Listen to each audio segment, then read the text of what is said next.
Hey guys, welcome back to another video on the channel, and in this video I will be showing you how you can download Minecraft on your iPhone in 2024, and it's actually very simple and anyone can do this, so be sure to watch this video until the end so you do not miss any of the steps.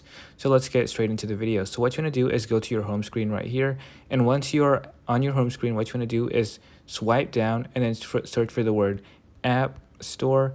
And once you search for App Store, what you want to do is click on it. And then once you click on your App Store, it should take you to this page right here where you can download any apps, and there should be a ton of apps you can download. But what you want to do is click on the bottom right corner where it says search.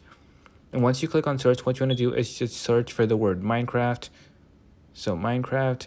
And once you search for Minecraft, what you want to do is click on the first thing that shows up, not the ad, but the first app that shows up. And what you want to do is, it should say download right here, but since you already have it downloaded, it says open. But what you want to do is click on download where the open button is for me. And once you download it, what you can do is just click open. And then once you open the game, you can just play the game for completely free.